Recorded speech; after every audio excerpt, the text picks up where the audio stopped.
Today we are going to do a little draw along with me tutorial, and we're going to just using the drawing techniques that I went over in the previous videos.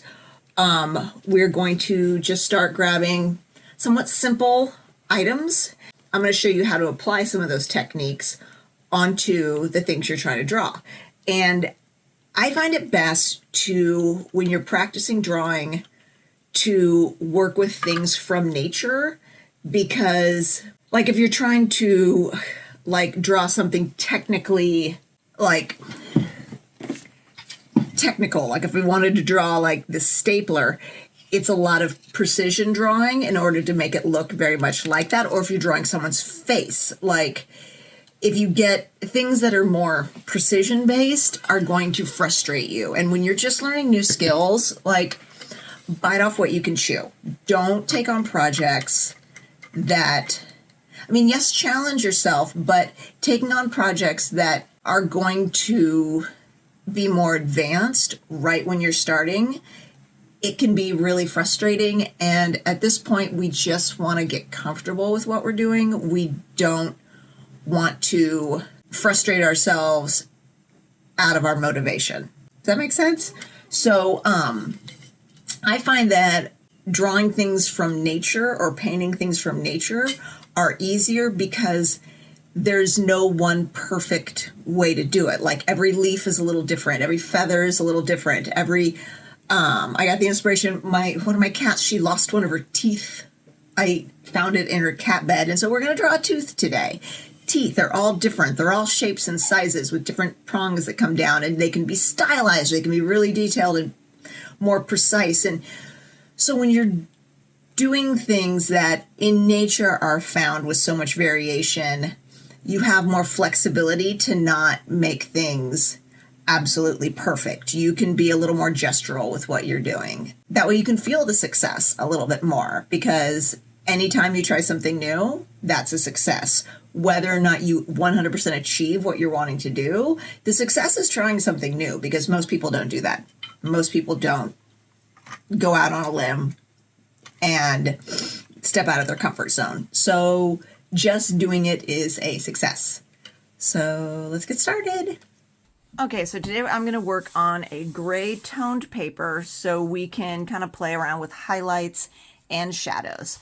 So I'm just going by like memory. I'm not thinking about I'm not going to have anything in front of me to use as reference.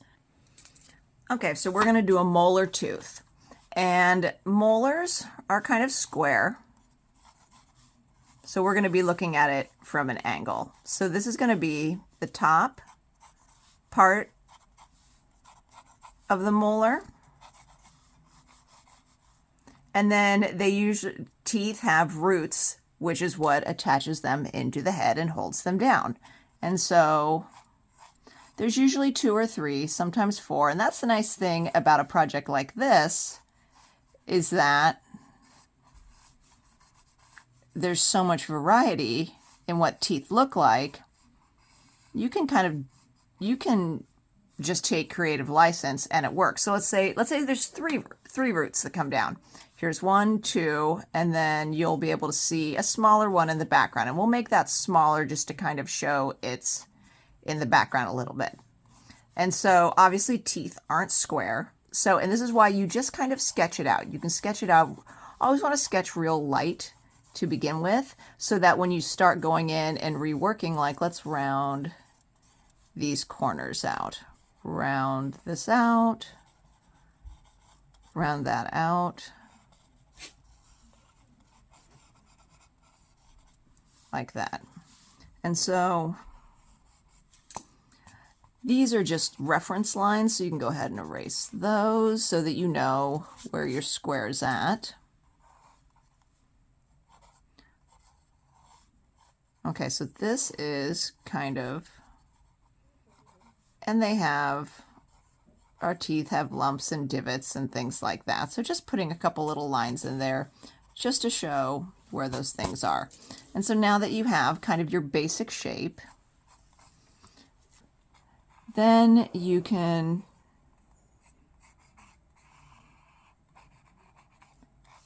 kind of draw, just touch up, smooth out shapes, make these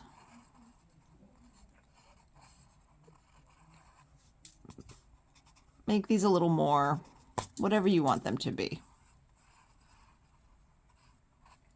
That's the nice thing about from nature, is that like there is no perfect or imperfect, because everything in nature is so varied that, so yeah, you have a rectangle and a few prongs, and now people could easily see that's a tooth. And so these are just our beginning lines, just to lay out what our shapes are going to be. If you want it to be even more, kind of have a little more variety of shape, you can go ahead and like break those straight lines up a little bit more, make them a little more curved, a little more volume, etc. So boom, there we have our penciled in tooth. Now what I like to do is I like to take a very fine pen, and keep in mind, you can do all of this with a Bic pen if you want. You can do it all on just regular scratch paper, on notebook paper. We're not going to say what is right or wrong. There is no right or wrong with materials that you use. When you're learning and playing around and whatever, anything is fine. But so I'm going to start with a really fine 005, a very fine point micron. Okay, and I like to just lay in these lines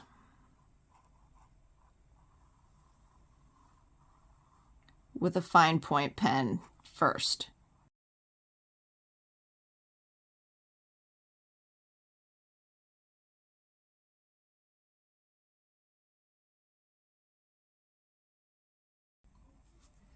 Okay, so, and once you have those laid in, then you can go back and erase all of your pencil lines. And I don't know where my big eraser is, and so I'm just going to use this eraser, since you don't need those pencil reference lines anymore.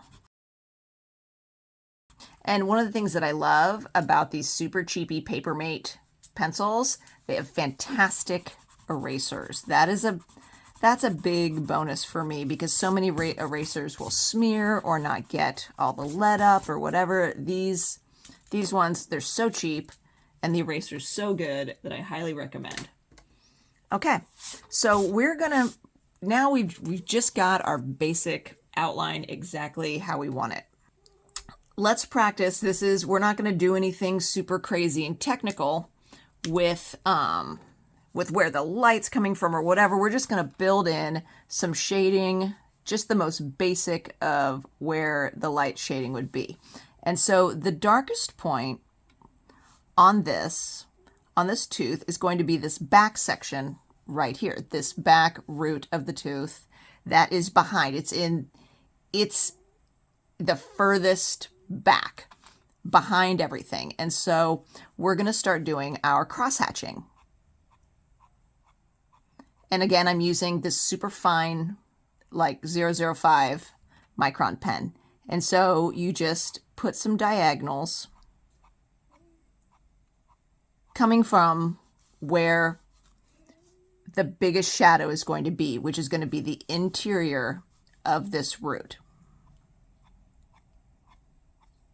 And we're just going to start building our lines up.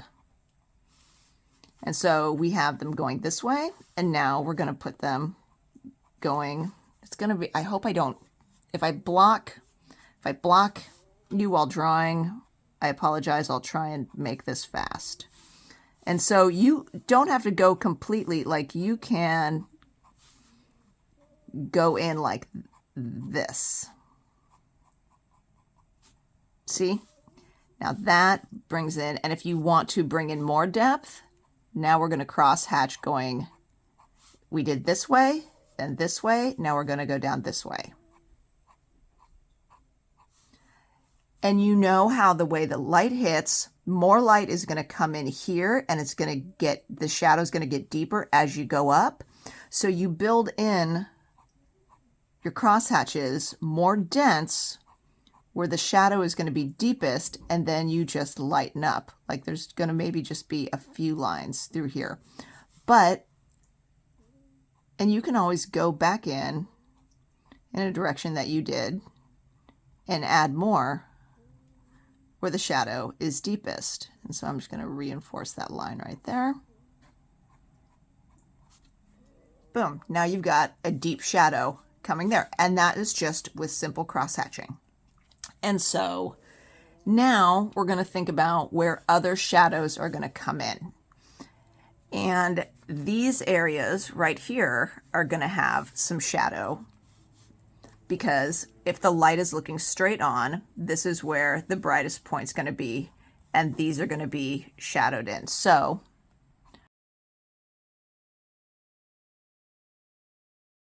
we're just going to do some contoured lines. And a great way to practice this is to think of this three-dimensionally, to where if you're looking, well, I'll just use my cat's tooth, which is right here, that fell out today. This is rounded. Let's see, is this one? Yeah. So this is rounded. So when you're drawing something that's rounded, draw as if you're going around that. Like you're going to want to draw in a curved line in the direction that a curve would be if you're thinking of it three-dimensionally. So these are curved shapes. So I like to try and create movement and volume by drawing my lines going kind of the direction that a curve would be. And so they'd be a little lighter through here, and then you'd go back in. And a good way to do this is just to, like, if you have like some scratch paper or a sketchbook handy or something, just like draw a circle. Can you see? Yep, that's still on the screen. And then just start going, practice doing curved lines. Just to kind of train that muscle memory on how to make those, how to make those curved lines so that it feels right. And then I just start building up the lines. And as you build them up, you're going to be able to just see that volume fill in. And so let's do some from over here. I like working small, and then because I turn my page a lot, like just because I'm so right-handed and it's really comfortable for me to go from right to left, it's not as comfortable for me. So I just turn my page a lot, and which is something that you can do as well. There's no specific one way to do anything. So feel free to turn your page, turn your surface around. And also you can create however much volume you want. Like let's say I want for this to be kind of a bulbous area where a lot of light hits, to where there's just little bits of shadow that coming in, but then you can put a deeper shadow in there, and that's going to make that look like it's a wider space because there's shadows underneath. And it's seriously a matter of playing, and start taking note when you're just looking at things about the way that light hits things. Like how does light hit something to where, like, you can tell that there's a bulge right there in my finger because there's a shadow there and light is hitting hard right there. That's kind of what we're doing here. Light is hitting hard right there. And so we're going to create a deeper shadow underneath. And it's okay if you go, see right there, I'm kind of getting out of the lines, getting outside of the lines right there and there. That's fine. Who cares? Doesn't matter. Fuck everything. It's awesome. We don't care. So there we go. Now if we want to create, and those are just with with contour lines. Boom. Easy peasy. And so there's these to where if you want to create some depth under there,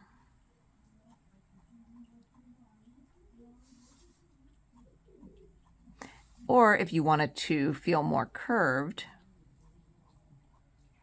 you can have those as straight lines or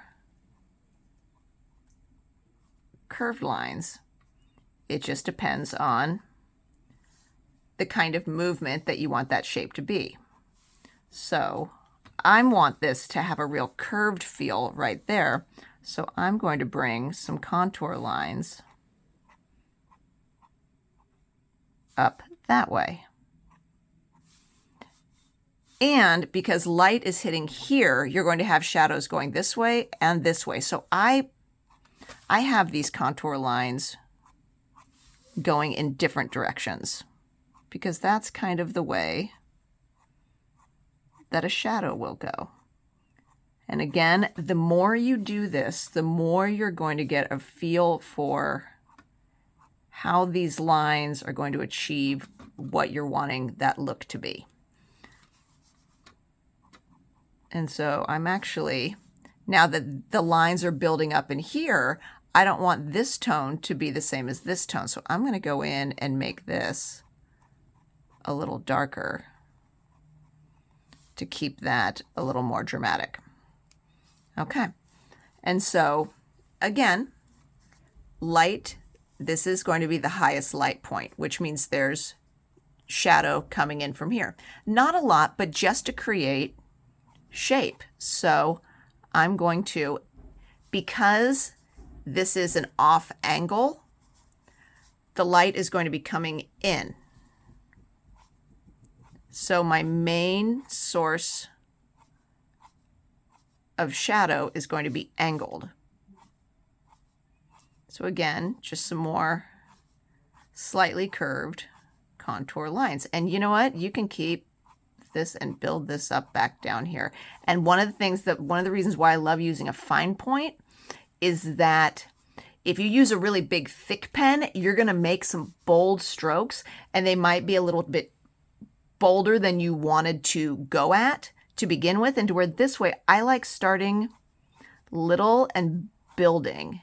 I like the depth that it gives. I like the softness of it. There's a lot of artists who just use very dramatic dark and light and very dramatic bold lines. And there's a lot of artists that do that, and I just adore their work. I adore what they are able to achieve with that. I am not very strong with that. Like I'm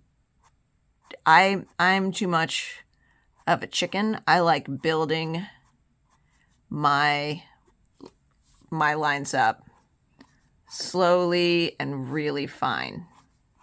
And so, and also with that, you can have, because they're so light, you can have some of these extend all the way out, all the way out, all the way up, like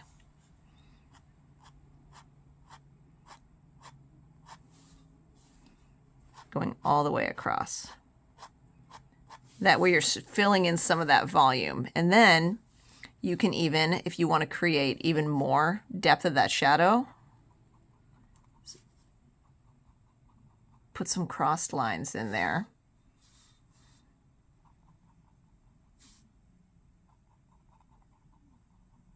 It deepens that shadow a little bit.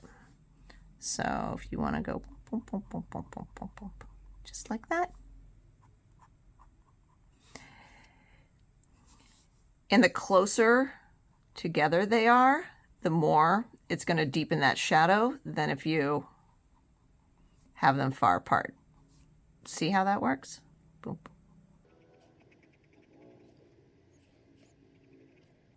And so, you know what? I think I am going to put some contour lines over this because this is going to have at least a little bit of shadow to it. Can you see what I'm doing? Hopefully I'm not covering up.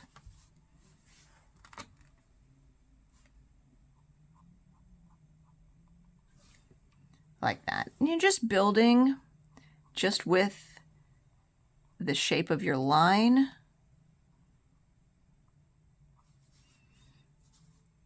You're just building depth.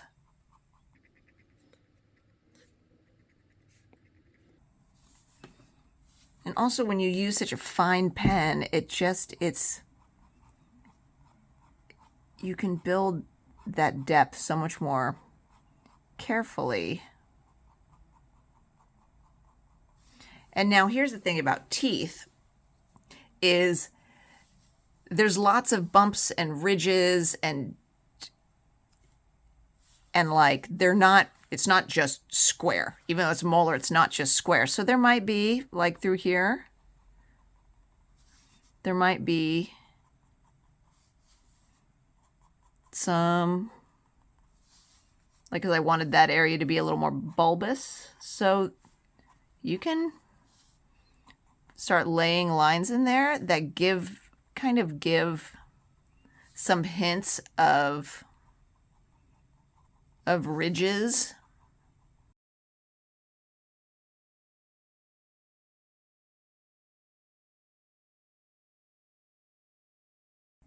Okay, so that. Now let's work on this top here, because the top of teeth are all bumpy, and this is kind of a good way to start playing with how to create shadows and like movement and texture with a surface like this. So let's say this, I'm going to say I want this to go up like this, like there is a notch in that tooth, like it goes kind of up. And that goes like that. You can start just kind of laying in where you want these ridges to be.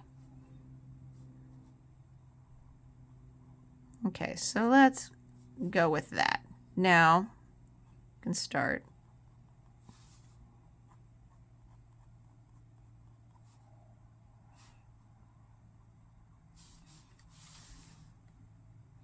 and this is just, off the top of my head, just playing around. And I want this to be a deep ridge, and that goes up like that.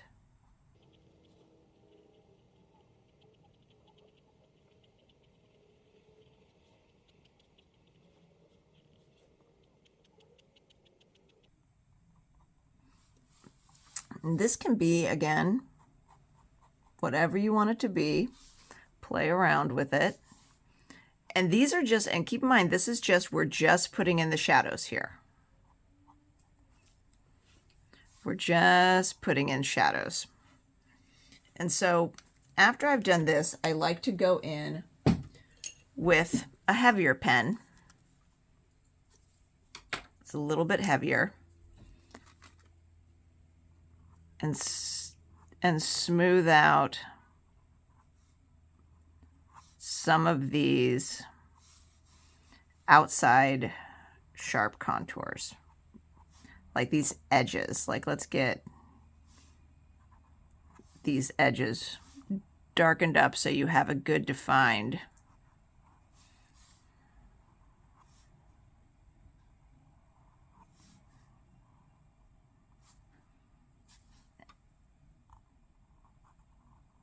And these are going to be your darkest points. You have a good defined edge. I'm going to have that be a deep crevice, deep one. That was too deep, but didn't want that to be that deep, but that's fine. We don't care. It's okay.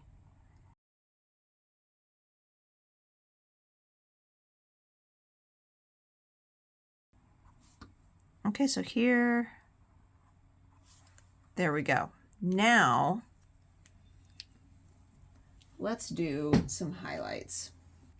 Okay, so for highlights, I've got that gel pen that I had talked about before. And I've got this white charcoal pencil. And I think I want to work with the white charcoal pencil. I might come in with the pen later, but this white charcoal pencil, it is very bright. It is a bright white. And so one way that I like to do it is just very softly kind of go in and start laying in just with kind of some very light shading strokes. Just kind of laying in, and you can smudge that. The nice thing about charcoal is you can smooth it out with your finger. And so these spots that are going to be highlight spots, you can go in and just kind of start mapping them out a little bit. Like I want that, like that is where the lightest tones are going to be. And just kind of start mapping it out.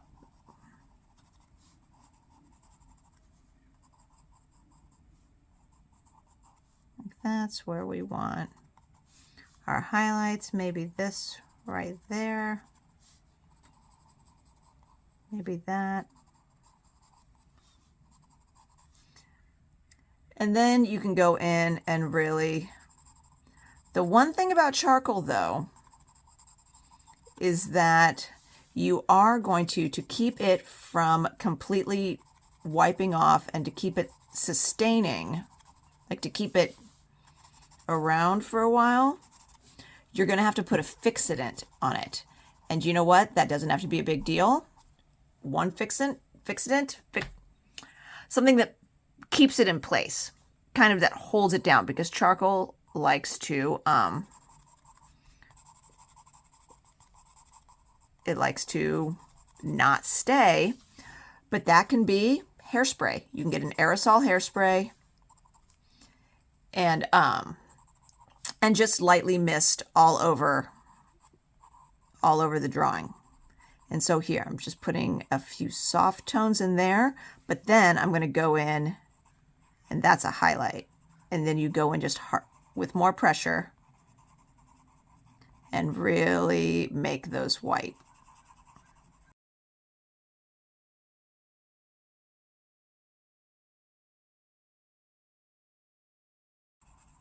Just kind of add just a few little tones here and there. I'm going to put some soft tone, but then bright down to there.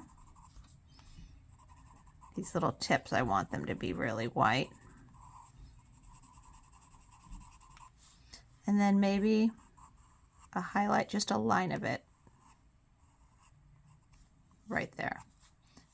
With charcoal, the thing that's nice about doing this using charcoal and not like a Prisma colored pencil is if you don't like it, you can like tone it back down. While you're practicing, white charcoal is really good to do, because it is like, oh no, I don't like that I did that. Okay, you know what? I'm gonna smudge it out. Boom, now it's toned down. So, yeah.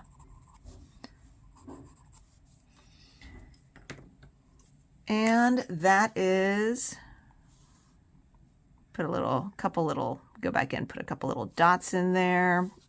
And oh, and also once you put the highlight in, then you can be like, oh, do you know what? We need to have a few more shady lines in there. Make that pop a little bit more. Make that pop a little bit more.